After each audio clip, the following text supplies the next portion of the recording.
जय हिंद। आप सभी का फिर से स्वागत है फोर क्रिएटिव स्टडीज के एक नए एपिसोड में। आज के इस एपिसोड में हम लोग BHIC 133 BHIC 133 के लिए most important questions previous year के क्वेश्चंस को जानने वाले हैं। और ये आज के सेशन आप सभी के लिए काफी ज्यादा इंपॉर्टेंट होने वाली है, क्योंकि इस सेशन में जो है हम लोग इस सब्जेक्ट के लिए अब तक के एग्जाम में कौन कौन से सवाल पूछे जा चुके हैं और ये किस टॉपिक से सवाल लगातार पूछे जाते हैं और आपकी इसकी क्लासेस कहाँ से मिलेगी, तैयारी कैसे करनी चाहिए और आपको इस सेशन के जो आप सेशन एग्जाम दे रहे हो उस सेशन में किस तरह से हम लोग को किन किन बिंदुओं पर ध्यान देना चाहिए, इन तमाम बिंदुओं को आज के सेशन में लोग डिटेल से चर्चा करने वाले हैं। तो मेरी बातों को ध्यानपूर्वक सुनना मेरे दोस्त। इस सब्जेक्ट के लिए मैं फुल्ली फोर्स करूंगा कि भाई कहीं भटको मत, है ना। मेरे मेहनत है और मेरा रिजल्ट भी है भाई। बहुत सारे स्टूडेंट ऐसा हैं जो बहुत अच्छा स्कोर कर चुके हैं इस सब्जेक्ट में से, जो ना उन्होंने परसेंटेज बनाए हैं, सिर्फ अच्छे स्कोर नहीं, अच्छे खासे परसेंटेज बनाए हैं फुल डिग्री के साथ।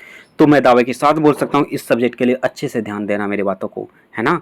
काफ़ी इंपॉर्टेंट है और मैंने इस पर काफ़ी ज़्यादा ध्यान भी दिया था। तो ध्यानपूर्वक सुनिए मैं क्या क्या बोलने वाला हूँ, आप सभी के लिए काफ़ी इंपॉर्टेंट होगा। तो चलिए मैंने क्या किया है, एग्जाम्पल के तौर पर आपके रिसेंटली जो एग्जाम हुई है उसके क्वेश्चन पेपर को लाया हूँ। इसके माध्यम से मैं आपको दिखाऊंगा, दिखा के आपको समझाने की कोशिश करूंगा कि किस तरह से सवाल पूछे जाते हैं, कहाँ से सवाल पूछे जाते हैं, ताकि आप जो है ना कम समय में बेहतर तरीके से तैयारी कर पाओ और अच्छे खासे मार्क्स ले पाओगे, है ना। तो आपको किस तरह से कहाँ आंसर राइटिंग कैसी करनी चाहिए इनके बारे में भी ध्यान देना, मैं ये भी बताते चलूंगा, है ना। तो चलिए देखते हैं। अभी ये रिसेंटली जो एग्जाम हुई है दिसंबर 2023, इसके क्वेश्चन पेपर हैं। तो चलो इसको देखते हैं। इस सब्जेक्ट का नाम है भारत का इतिहास, जो 1206 से 1707 तक का है। इसमें 100 अंकों का सवाल पूछे जाएंगे, 3 घंटे का समय दिया जाएगा और इसमें टोटल 5 सवालों के उत्तर देने हैं और हर प्रश्न को लगभग 400 शब्दों में उत्तर देने होंगे और प्रत्येक खंड से कम 2 सवाल को बनाना ही है। तो चलिए हम लोग पहले कुछ क्वेश्चंस को देख लेते हैं, उसके बाद हम लोग आगे की प्रक्रियाएं जो होंगी जो मैंने बताया था उनको भी कवर करेंगे। तो चलिए आज के सेशन का पहला सवाल क्या कहा जाता है, बहमनी राज्य के उदय तथा पतन का विश्लेषण कीजिए। देखिए ये बहमनी साम्राज्य देखो भाई बहुत इंपॉर्टेंट है। चाहे आप कॉम्पिटेटिव के एग्जाम देखो, सिविल सर्विसेज के एग्जाम्स देखो, आप इग्नू के एग्जाम्स देखो, जिस भी एग्जाम में देखोगे ना, अगर इस सिलेबस में आपके इस बहमनी साम्राज्य है उससे सवाल पूछे जाते हैं। जैसे बहमनी साम्राज्य होगा, मुगल वंश हो गया, ये सब लगातार पूछे जाते हैं मेरे दोस्त, इसमें कहने वाली बात ही नहीं है। तो आप इसको इग्नोर कदापि मत करना। क्या करना, कदापि भी नहीं करना, गलती से भी मत करना, है ना। लगातार सवाल पूछे जाते हैं। तो ये बहमनी साम्राज्य को आप पूरा डिटेल से पढ़ोगे कि इससे क्या किस तरह से स्थापना हुई, किसने किया, किसके द्वारा कैसे क्या क्या हुआ और इसका उदय कैसे हुआ। देखिए यहाँ पे उदय ही दिया हुआ है, उदय कैसे हुआ, उसके बाद इसका पतन कैसे हुआ, इसकी विशेषताएं क्या है, इसमें क्या क्या चुनौतियां देखने को मिली है, इन तमाम चीजों को आपको डिटेल से चर्चा करना है। और इसको चर्चा तो अभी मतलब कि आपको पूछे जा सकते हैं और आपको इसको पूरा डिटेल से पढ़ लेना है, टॉपिक को कंप्लीट कर लेना है, इसे सवाल बनाए जा सकते हैं। और मैंने क्या किया है, इस सब्जेक्ट के लिए क्लासेस अपलोड कर रखा है, तो घबराने की कोई आवश्यकता नहीं है। क्या नहीं है, कोई आवश्यकता नहीं है। मैंने इसकी क्लासेस लगभग 25 सेशन इस सब्जेक्ट के लिए दे रखा है, अपलोड कर रखा है। और मैंने जो क्लास करवाए हैं ना वो सारे क्लास लगभग क्लास जो मैंने खुद से मैंने नोट्स बना के, मैंने सेल्फ मतलब खुद का नोट्स बना के मैंने आपको एक्सप्लेन करा रखा है। वो आपके लिए काफ़ी हेल्पफुल रहेगा और बहुत इजी लैंग्वेज में मैंने बताया है। और वो आंसर लगभग लिख दोगे ना भाई तो आपके मार्क्स तो बहुत अच्छे आएंगे, इसमें कोई डाउट नहीं है। क्योंकि मैंने जो आंसर लिखा है ना वो यूपीएससी लेवल के हैं कि यूपीएससी में किस तरह से आप आंसर राइटिंग कर सकते हो। मैंने उसको मतलब कोशिश किया है आप सबों के बीच लाने का, और मैंने सरल भाषा में आपको सरल शब्दों में उसका हर अर्थ समझाने की कोशिश किया है।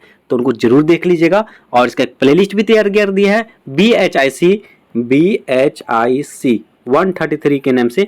और घबराने की जरूरत नहीं है, खोजने की जरूरत भी नहीं है। सिर्फ क्या करना है, प्लेलिस्ट का लिंक जो है डिस्क्रिप्शन बॉक्स में मिल जाएगा और कमेंट बॉक्स में पिन किया हुआ सबसे ऊपर में जो सबसे पहला कमेंट होगा ना मेरा किया हुआ, उसमें आपको लिंक मिल जाएगा प्लेलिस्ट का। उस लिंक पर क्लिक करने के बाद आप आसानी तरीके से सारे के सारे क्लासेस कर सकते हो। तो जरूर कीजिएगा मेरे दोस्त भाई, है ना। तो चलो नेक्स्ट क्वेश्चन हम लोग देखते हैं। क्वेश्चन देखो, मैंने क्या बोला था, मुगल साम्राज्य, अभी चर्चा भी किया था। मुगल साम्राज्य के पतन से संबंधित विभिन्न दृष्टिकोणों की चर्चा कीजिए। ये मुगल साम्राज्य का पतन किस तरह से हुआ, अब उदय कैसे हुआ, इसकी विशेषताएं क्या हैं, इसकी राजनीतिक विशेषताएं क्या है, धार्मिक, ये सब चीजें आपको देखने को मिल सकता है भाई। तो मुगल साम्राज्य को आप अच्छे से पढ़ लीजिएगा, अच्छे से देख लीजिएगा। हालांकि मैंने मुगल साम्राज्य के एक एक चीज बता रखा है, कतरा कतरा ने बहा दिया है ना। तो आप कतरा कतरा बहाया हुआ को आप वसूल लो भाई, जाके देख लो, है ना। तो इसके बारे में भी बता रखा है। और ये एकता व्यवस्था भाई, ये इम्पोर्टेंट है, इम्पोर्टेंट है। ये आप देखोगे ना, मैंने सबसे पहला इसी सब क्वेश्चन को मैंने सॉल्व किया था, पढ़ाया था। मैंने जब स्टार्ट किया था ना, तो मैंने जब आंसर राइटिंग करवा रहा था, मतलब कि क्वेश्चन विद आंसर जब करवाता था, पहला सेशन यही था, एकता व्यवस्था। और जब मैंने करवा रखा था उसी सेशन में पहली बार एग्जाम में पूछा गया, सेकेंड में भी पूछा गया, थर्ड में भी पूछा गया। बस बीच में एक साल नहीं पूछा गया था, आई थिंक 2023 में नहीं पूछा गया था, मुझे जहाँ तक याद है ना, 23 या 22 के आसपास नहीं पूछा गया था। बाकी लगभग हर साल पूछे गए। और ये जो है ना, जैसे हिस्ट्री ऑनर्स के हैं जितने भी, जैसे BH 133 के आप हो, कोई और जैसे 110 11 ऐसे कुछ है, उनमें भी ये सवाल देखने को मिला है लगातार। तो आप इसको जरूर देख लीजिएगा। मैंने बहुत ईजी लैंग्वेज में पढ़ा है। एकता का अर्थ क्या होता है, एकता क्या है, इस सब आप चीज़ आपको बता दिए हैं। और एकतादार की क्या शक्तियाँ हैं, इसके बारे में भी मैंने कवर करा रखा है, तो ज़रूर देख लीजिएगा। और निम्नलिखित में से किन्हीं दो पर लगभग 200 शब्दों में लिखना है। जैसे कि आपका जियाउद्दीन बर्नी, ये बर्नी कौन थे, और मालवा राज्य के बारे में पूछे जा सकते हैं। देखिए, ये सब्जेक्ट के लिए ना कोई ना कोई राज्य के बारे में पूछे जाएंगे आपके सिलेबस में। जितने भी राज्य हैं, जैसे जो कि बहमनी राज्य होंगे, मालवा राज्य होंगे, सिख के बारे में पूछे जा सकते हैं, है ना। ये सब जैसे आप देखोगे, ये सब देखने को मिलेगा। आप जितने भी, मैंने हालांकि टॉपिक करा रखा है, तो घबराने की कोई आवश्यकता नहीं है। नायको राज्य का देखे है ना, उसके तो मुगल भारत में क्या फसलें के बारे में पूछे जाएंगे, है ना। तो ये शॉर्ट नोट्स के तरीके से आपको राज्य के बारे में पूछे जाएंगे, है ना। तो आप उनको जरूर कवर कीजिएगा। और नेक्स्ट क्वेश्चन को देखते हैं। नेक्स्ट क्वेश्चन में कहा जा रहा है, दिल्ली सुल्तानों की भू राजस्व प्रणाली की संक्षिप्त में चर्चा करने के लिए कहा जा रहा है कि आपके ये दिल्ली सुल्तानों की जो भू राजस्व प्रणाली है, उसके बारे में आपको बताने के लिए कहा गया है। नेक्स्ट क्वेश्चन का कहा जाता है, मुगल काल में स्थल व्यापार तथा वाणिज्य की प्रकृति की व्याख्या कीजिए। देखिए, मुगल काल में जो है उसकी स्थल व्यापार, यहाँ की मुगल की स्थलीय व्यापार किस तरह से थी और वाणिज्य की प्रकृति क्या थी। देखिए, इसमें आपको आंसर किस तरह से लिखना है। यहाँ पे 2 सवाल पूछे गए हैं, है ना। यहाँ तक का एक सवाल हो गया, ये स्थल व्यापार का जो है ना व्याख्या करने के लिए कहा जा रहा, और इसकी वाणिज्य की प्रकृति के बारे में पूछे जा रहे हैं। आपको किस तरह से आपको लिखना होगा। इसका जो ना लगभग 10 अंकों का ये है, 10 अंकों का ये है ना, पूरा है 20 अंक। तो इस तरह से करना होगा। और ये लगभग 200 शब्दों में लिखना होगा, और ये लगभग 200 शब्दों में लिखना होगा। इस तरह से लिखेंगे तो आपके अच्छे खासे मार्क्स आएंगे। लिख के ले लो मेरे दोस्त, है ना। तो इस तरह से आपको लिखना होगा। टॉपर इस तरह से टॉपर नहीं होते हैं। आप सोचोगे यार कुछ से कुछ लिख के आ जाएंगे, ऐसा नहीं है भाई। कोई भी हो, सामने वाले आपसे ज़्यादा एक्सपीरियंस वाले ही हैं। आप क्या लिखने वाले हो, क्या लिख रहे हो, सबको पता है। मैं खुद आपका कॉपी चेक करूंगा ना, मैं खुद आपका समझ जाऊंगा। अगर 10 कॉपी चेक करूंगा ना, 10 में मैं ऐसा नंबर दूंगा कि आपको पता चल जाएगा कि आपका लेवल कहीं दिया हूँ। तो मैं तो आप बहुत ही जूनियर हूँ जो टीचर्स कॉपी चेक करते हैं। तो मेरे दोस्त, मतलब आप सामने वाले को बुद्धू नहीं बना सकते हो, ये मैं लिख के कह सकता हूँ। ऐसे बहुत सारे बोलते हैं कि आप सिर्फ पेज भर के आ जाओ, पेज भर के आ जाओ, पेज भर के आ जाओ। जो 26 के 26 पेज भरते हैं ना, उन्हीं का सबसे कम नंबर आता है। लिख के ले लो, पूछ लो अपने दोस्तों यारी को, खुद आप चेक कर लो, इससे पहले एग्जाम दिए ही होंगे। तो भाई इस तरह से आप अच्छे नहीं होते हो ना। पढ़ाई कीजिए तो सही से कीजिए, नहीं तो छोड़ दीजिए। सीधा सा बात, जो है दिल से कीजिए, ऐसे दिखावे वाला नहीं। तो बस यही बोलूँगा मैं। नेक्स्ट क्वेश्चन कहा जाता है, मध्यकाल में महिलाओं की स्थिति की रूपरेखा प्रस्तुत कीजिए। ये मध्यकाल में कि महिलाओं की स्थिति कैसी थी, है ना, इसके बारे में पूछे गए हैं। तो इसको जरूर देख लीजिएगा। उसके बाद कहा जाता है, निम्नलिखित में से किन्हीं 2 पर लगभग 200 शब्दों में उत्तर देना है, सबसे टिप्पणी लिखना है। कहा जाता है, मध्यकाल में गोला बारूद तथा तोप और बंदूकें, और दक्षिण भारत में भक्ति आंदोलन। ये भक्ति आंदोलन से भी मैंने आपको कवर करा रखा है ना। अब देखोगे इस सेशन में सिर्फ भक्ति आंदोलन के बारे में कवर करा रखा है, तो आप उसको देख लीजिएगा।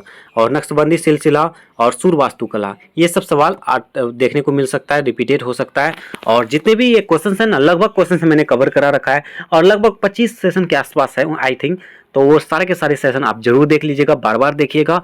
और आपको फ्यूचर में भी काम देने वाली है। ऐसा नहीं कि सिर्फ इग्नू तक ही रहेगा, वो मैं फ्यूचर तक के लिए भी मैंने कवर करा रखा है। मैंने वही से सोच के एक सेशन अपलोड करता हूँ, ठीक है। तो टोटल 8 सवाल पूछे जाते हैं, 8 में से 5 प्रश्न के उत्तर देने होते हैं। और मैंने लगभग 5 क्वेश्चंस के उत्तर भी बता रखा है, क्लासेस करवा रखा है पहले से भी, और आगामी एग्जाम के लिए भी लगभग वही रहने वाली है। तो आज के सेशन में बस इतना ही रहने देंगे। और इस सेशन के माध्यम से और 1 मिनट आप क्या करना है, लेटेस्ट असाइनमेंट को जरूर देख लीजिएगा। जो अभी असाइनमेंट सबमिट किया हो ना, उसके क्वेश्चन को जरूर देख लीजिएगा, ठीक है। वो काफ़ी इंपॉर्टेंट रहेगा आप सबों के लिए, उससे सवाल पूछे जाते हैं, तो उसको देख लीजिएगा। तो ठीक है, तो असाइनमेंट के क्वेश्चन और मेरे सेशन को देख लीजिए, वो सफिशिएंट है, काफ़ी ज़्यादा हद तक है। ठीक है, तो बस आज के सेशन में बस इतना ही रहने देंगे। उम्मीद करता हूँ आज के सेशन आप सभी के लिए काफ़ी ज़्यादा फायदेमंद रहा। और एक निवेदन है, जो भी चैनल में पहली बार आए हैं और चैनल को सब्सक्राइब नहीं किए तो प्लीज़ चैनल को सब्सक्राइब जरूर कर लीजिए और बेल आइकन को जरूर हिट करें। सेशन अच्छा लगे तो लाइक जरूर कीजिए कमेंट के माध्यम से, और किसी सब्जेक्ट की क्लासेस चाहिए तो कमेंट बॉक्स में अपना सब्जेक्ट कोड कमेंट कीजिए और अपने दोस्तों को भी ज़्यादा से ज़्यादा शेयर करें। चलिए मिलते हैं नेक्स्ट सेशन में, तब तक के लिए थैंक यू, जय हिंद।